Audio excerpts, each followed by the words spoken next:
Oi, bom dia. Bom dia, tudo bem?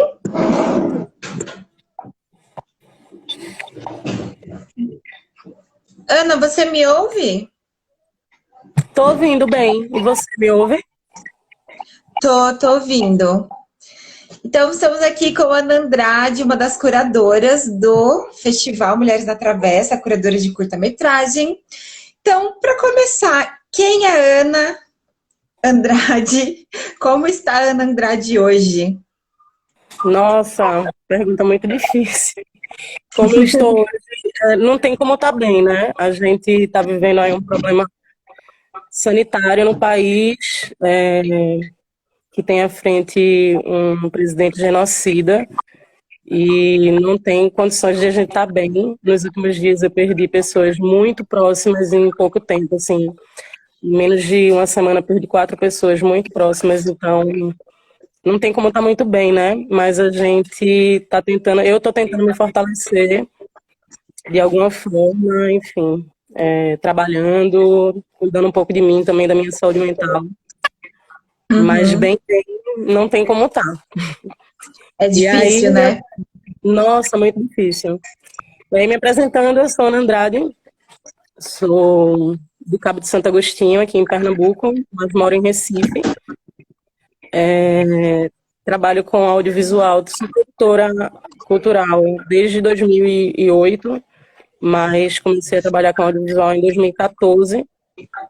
Sou realizadora, produtora executiva, curadora e distribuidora de filmes.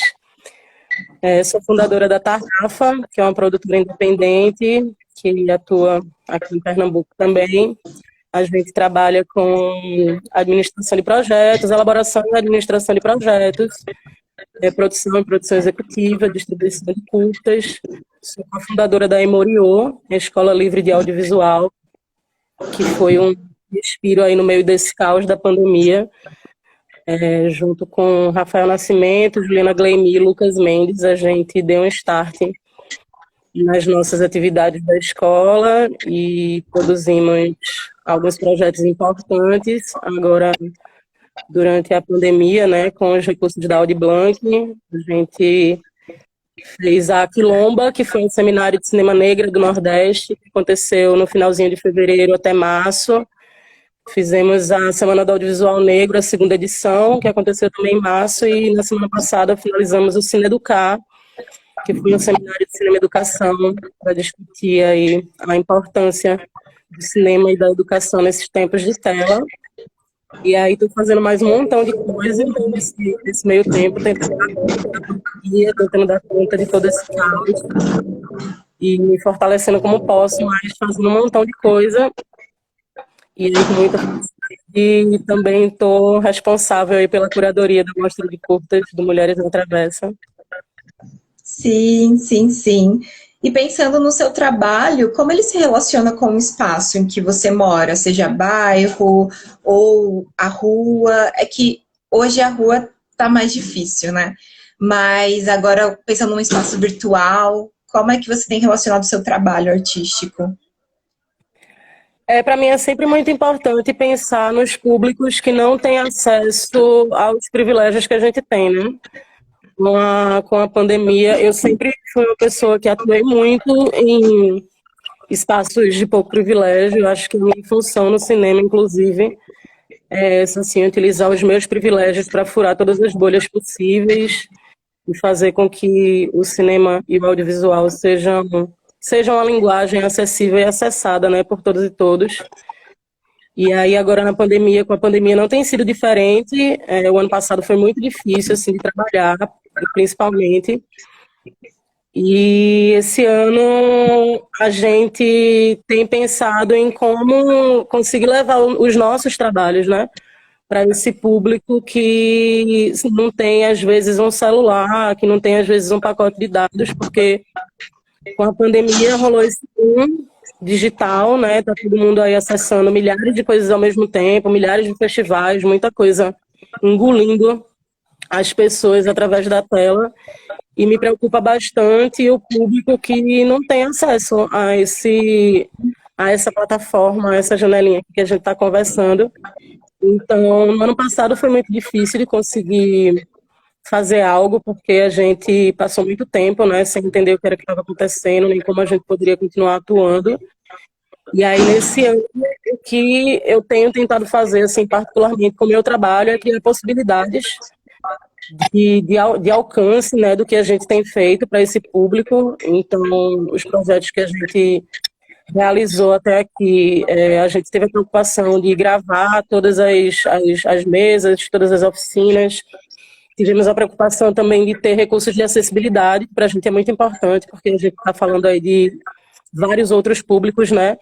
E estamos tentando entender em que medida a gente pode juntar esse material e fazer com que esse material seja acessado por outros públicos, né? Então, existem aí desejos de fazer contato com a galera da Secretaria de Educação, que a gente já até tem uma relação com a Secretaria de Educação, mas também pensar em espaços comunitários, em bairros da periferia, onde as pessoas tenham interesse em utilizar esse material, né, para formar quem está ali mais próximo, obviamente com todos os cuidados, mas o que a gente tem feito é tentar entender em que medida a gente pode compartilhar esse material do que a gente está produzindo, para que as pessoas tenham acesso, né, e possam ter algum tipo de relação, né, algum tipo de experiência assim, com esse lugar do audiovisual e com tudo que está acontecendo. Ainda mais pensando em audiovisual, que quem está na tela são pessoas brancas, pessoas que fazem audiovisual são pessoas brancas, então o acesso ao audiovisual é escasso mesmo, né? E pensando antes da pandemia, como vocês faziam esse acesso nas comunidades para essas pessoas que não têm acesso, vamos dizer assim, né? Ou têm um acesso mais restrito? Então, tu pergunta do meu trabalho na Tarrafa, né? Porque assim, na Tarrafa a gente faz muita coisa, então a gente consegue trabalhar em várias frentes. Tem alguns projetos que eu trabalho que eles são projetos que atuam, por exemplo, em unidades prisionais daqui de Pernambuco, e aí essa é uma preocupação que para a gente sempre existiu, porque é um público que naturalmente é privado de todos os direitos, né? O Estatuto da Criança e do Adolescente, ele garante várias coisas para os adolescentes, para os jovens, mas que numa realidade estrutural, dentro de unidades de privação de liberdade, esses jovens não têm acesso a quase nada, então o que a gente faz nesses espaços é tentar levar a experiência cinematográfica através de cineclubes e oficinas para unidades prisionais aqui em Pernambuco, com as atividades de formação que a gente tem feito, é isso que eu te falei, né, antes da pandemia. O que a gente fazia antes da pandemia era garantir o acesso, porque todos os cursos, todas as oficinas que passam pela Tarrafa, ou são gratuitas ou funcionam em valores acessíveis, mas a gente sempre garante que quem não tenha condições de pagar uma mensalidade ou de pagar uma inscrição possa participar dessas oficinas, então a gente tem essa responsabilidade de sempre garantir o acesso, né? E agora, isso antes da pandemia era muito mais fácil, porque a gente conseguia montar uma estrutura aí para uma comunidade, administrar uma oficina, ou fazer com que essas pessoas conseguissem chegar até a gente para participar das oficinas. Isso funcionava muito bem. Agora, na pandemia, é esse outro desafio, né? Como continuar chegando a esse público. E aí a minha relação com a rua sempre foi muito grande, né? Assim, é isso. Eu tenho todos os privilégios do mundo hoje, mas eu venho de uma família muito pobre, de um lugar muito humilde, e eu tento sempre utilizar os meus privilégios para furar essas bolhas. Então, assim, a rua para mim sempre está muito presente, eu não me importo muito com quem está dentro da estrutura. Como você bem falou, o cinema é branco, masculino e elitista, né?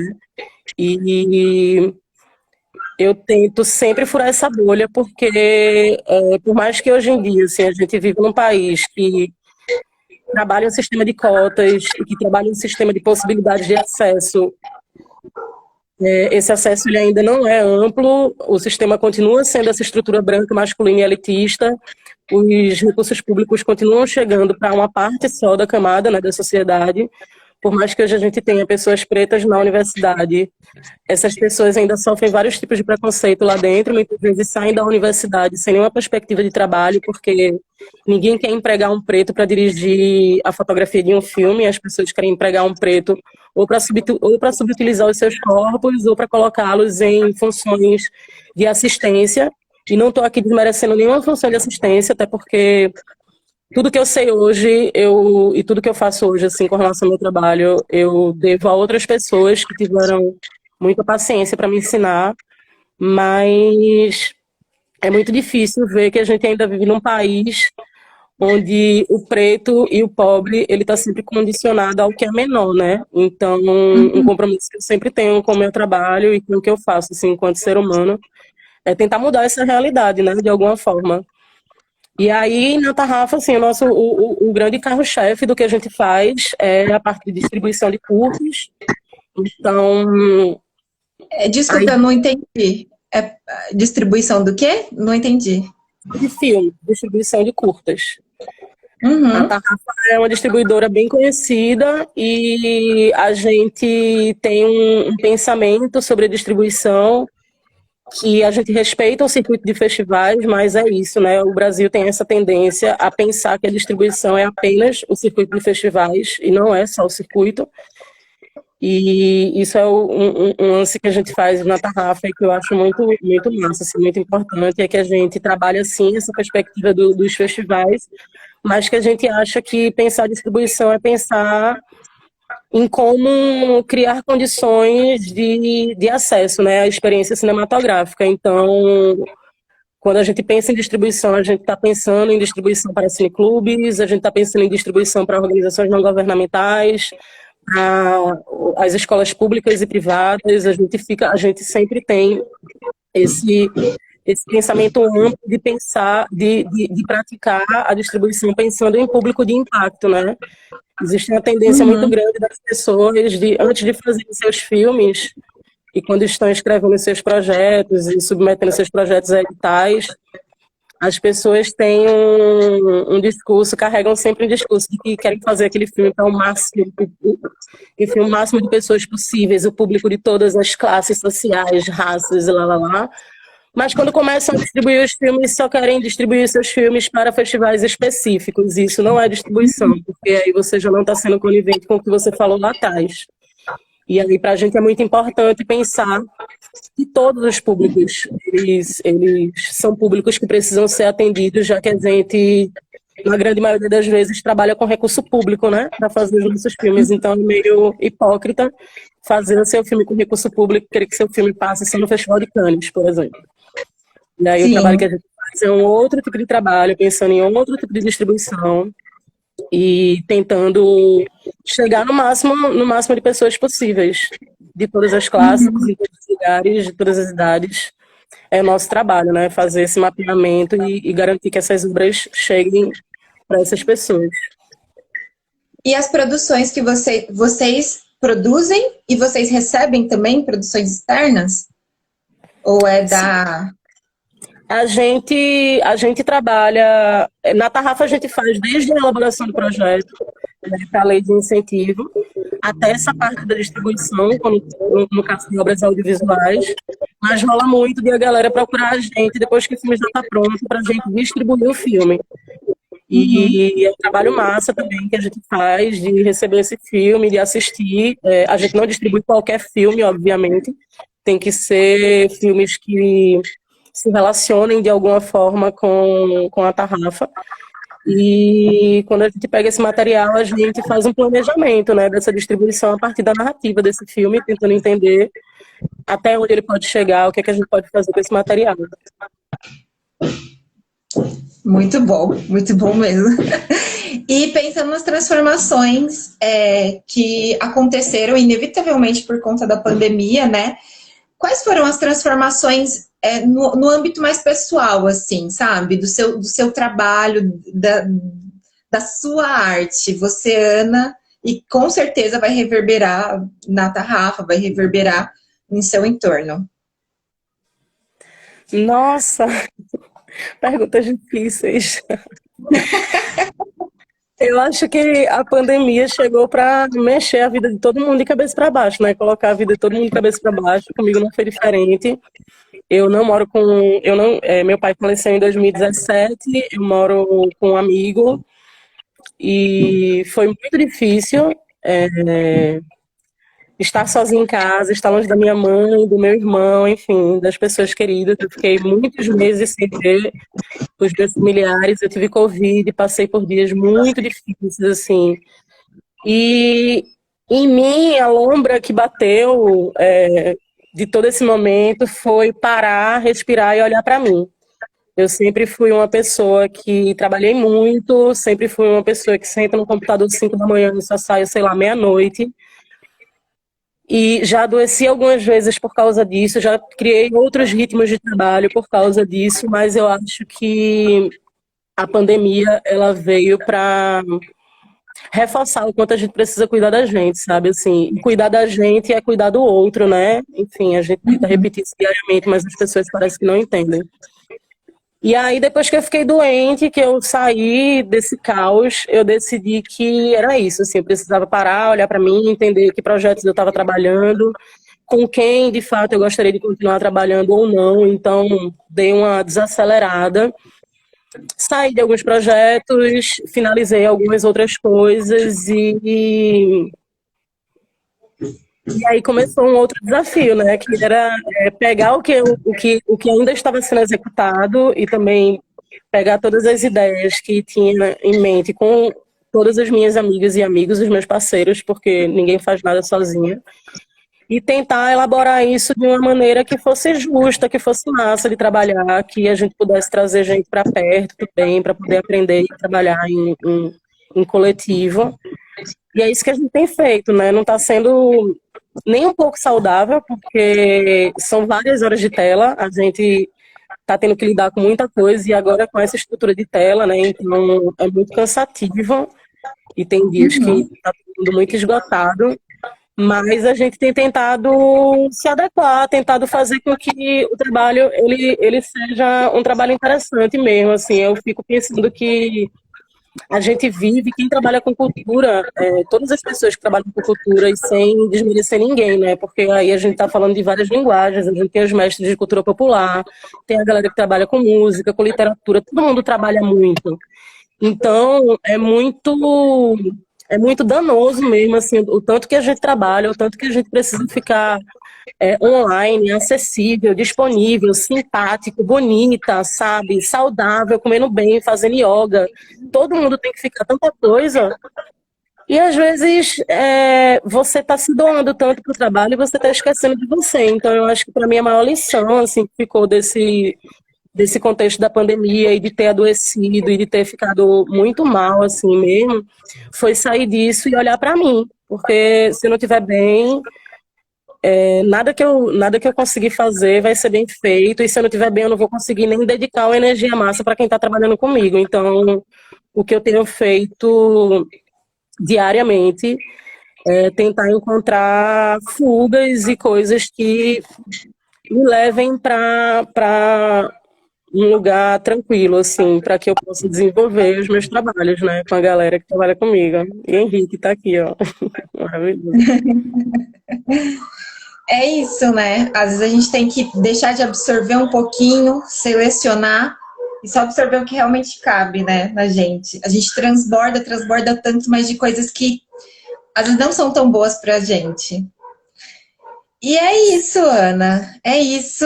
Tem alguma coisa a acrescentar para finalizar?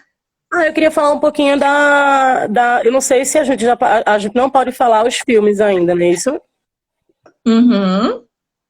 Tá, mas eu queria só falar que fiquei muito feliz em ser selecionada para fazer essa curadoria dos curtas da mostra do Festival Mulheres na Travessa.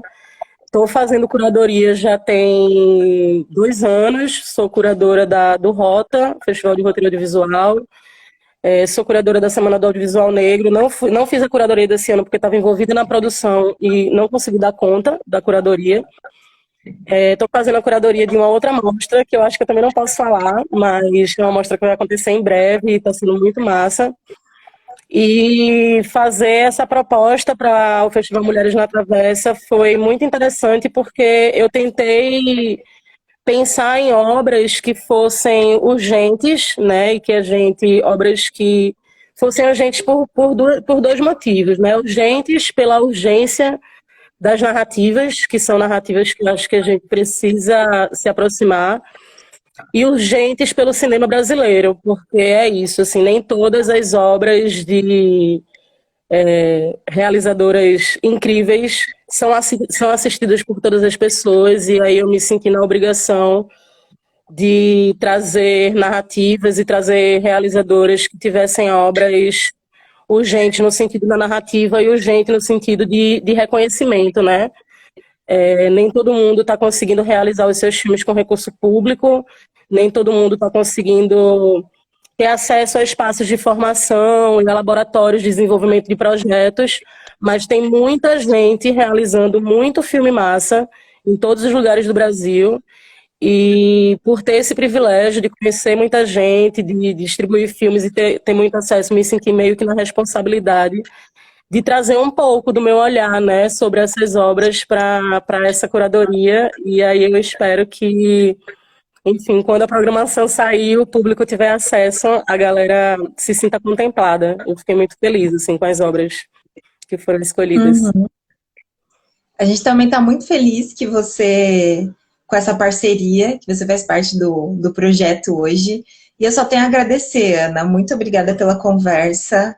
Foi bem importante. Obrigada também, gente. Espero que vocês continuem se cuidando.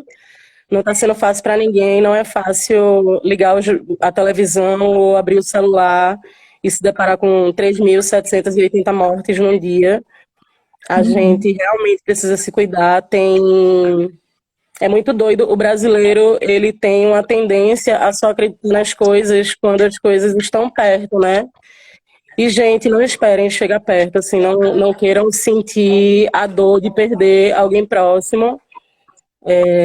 Eu passei uma semana bem difícil, assim, acredito que muita gente, né? Tá todo mundo passando, mas é muito foda a gente pensar que tem vários pais, mães, irmãos, amigos e pessoas queridas de muita gente aí morrendo. Então, o que a gente pode fazer dentro dos nossos privilégios é tentar se cuidar, porque tem uma galera aí que não consegue ficar em casa porque mora com 15 pessoas, tem uma galera que não consegue ficar em casa porque não tem casa. Os centros das cidades estão cada vez mais cheios de pessoas em situação de rua, e não é saudável que a gente, não é normal e nem saudável que a gente esteja vendo isso, né, diariamente do alto dos nossos privilégios e ainda assim a gente não esteja se cuidando. E é ainda mais irresponsável viver num país que está aí abrindo as praias, academias, igrejas, salões de beleza nas vésperas da Páscoa, nas vésperas de um feriado. E a gente sabe que tem um povo que gosta tanto, né, de aglomerar, gosta tanto de praia, todo mundo gosta, pô. Quem é que não gosta de praia, quem é que não gosta da cervejinha, quem é que não gosta da farra? Todo mundo gosta. Mas a gente ainda está tendo que lidar com governantes que estão cagando para isso, né? Então aí reabrindo tudo que não é essencial. E eu realmente espero que nos próximos 15 dias os números não aumentem mais. Tá sendo muito difícil acreditar nas pessoas, mas a única coisa que a gente pode fazer é pedir pra galera se ligar mesmo, né? E se cuidar e ficar em casa. Pô, se a gente ficar em casa, a gente garante que daqui a um ano a gente esteja na rua. Mas se a gente não fizer a nossa parte, a gente só vai ver esses números aumentando, aumentando, aumentando. E não é possível que a população brasileira, os governantes, achem isso normal, né? A gente num dia ter aí um número de casos e de mortes maior do que todos os países que estão em colapso, sabe? Assim, o Brasil, ele mais uma vez surpreende, só que dessa vez de maneira extremamente negativa e irresponsável, né? Uhum. Exatamente. Exatamente. E é isso, Ana. Muito obrigada. Obrigada E é também. isso. Ótimo dia para você e para todos. Para vocês também, um beijo. Beijos.